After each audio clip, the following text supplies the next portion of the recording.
Today we have a very important topic, and this is one of the topics which probably every household discusses.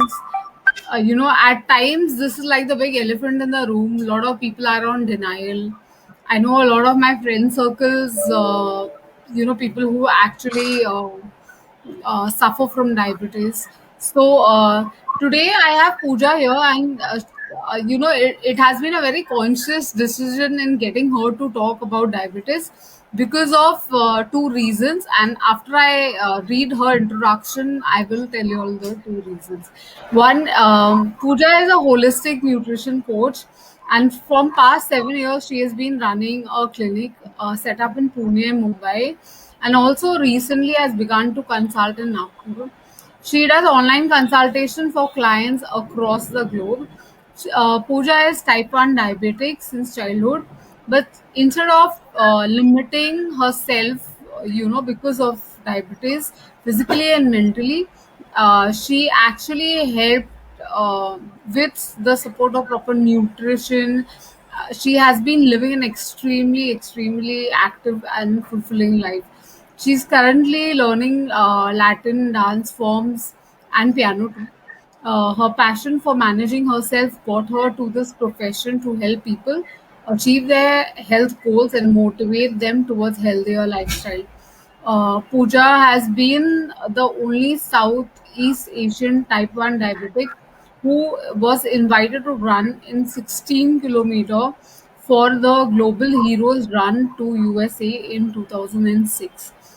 She has received a lifetime achievement for diabetes and exercise, and has also won the winner in You award by Shashiani. So Pooja, very warm welcome. I'm so happy to have you on the platform.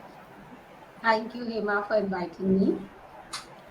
Okay, now I'm going to tell the two reasons why it was very important to have Pooja. We have a lot of diabetes educators and nutritionist coach who cater to diabetes. However, since Pooja has been on the other side of the fence, she herself has been a type 1 diabetic.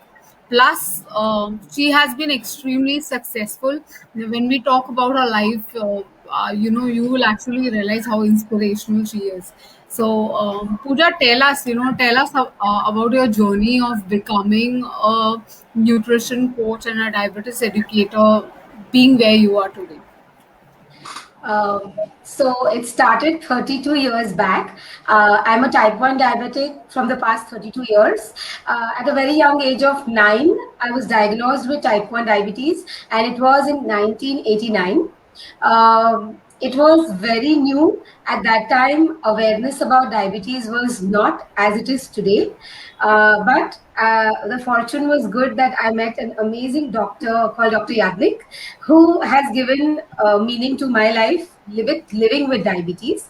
So I learned a lot from him, and fortunate to have parents who are well educated and supported me in this journey right from because I'll tell you, 1989 it was very new. Awareness was less. So my role models have been Dr. Yadnik and my parents. With the guidance of both of them, I could take the baby steps of understanding what diabetes is and then thinking about how to manage it. Because when you're 9, it's too young to know what diabetes is compared to now, because things have changed right now. But I just followed both of them, and then as I was growing up, uh, learning to manage myself, and it actually the curiosity of knowing more. What more should I know about diabetes to handle myself well made me curious to read a lot and try to apply it on myself. And I was lucky that the doctor never said that don't do this, don't do that. He always said that try it out and see what best suits you. So journey began as a 9-year-old, from a child to a teenager, then an adult, and all these phases of life. I'm not saying has been easy. Diabetes is a roller coaster ride. We all know it. But one thing which I really learned in the process was not to give up. whatever the condition is, to accept it and happily live with it. And this has been inculcated to me by my parents, my grandparents, and the whole family. So my parents are very, very positive in their thinking. And also I learned that not to give up. No matter how tough it was, we were sailing through it. So the journey started, but as I was getting older, I definitely was into a different field. I did my commerce, and I was working as an analyst before. But then it really clicked me that the passion for managing myself was so high that I recollect, as I was growing with diabetes, my doctor used to make me talk to other diabetics, to discuss like how I was managing, and to tell them that it's not a big deal, everyone can do it. So then the process really happened when the Hope Foundation came with an educator's course in 2010.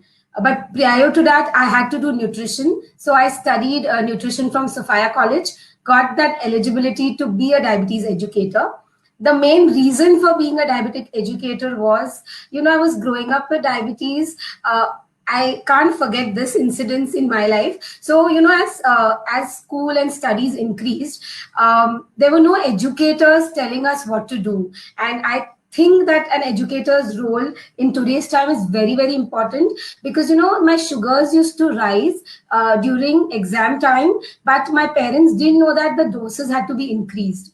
That little thing of knowing that insulin is needed for every activity, we didn't know it, and maybe I thought that that guidance would have helped at that time. By the time I grew up, that was the reason I realized that I need to increase my doses when the stress around me is increasing. So there where the field of education struck me, saying that the experience which I have, the passion with what I treat myself in managing my diabetes, I really thought that this is the best field I can be in. And by my experience and those small spaces which I thought somebody could fill it during my growing period, I should do it for others. And with that passion, I studied nutrition, and I diabetes educator course. A person who introduced me to this course is Divakar Mittal. He's the director of Sanofi. He was the one who helped me and get into this course as well. So the journey began from a child to then being an educator and a nutritionist. Amazing.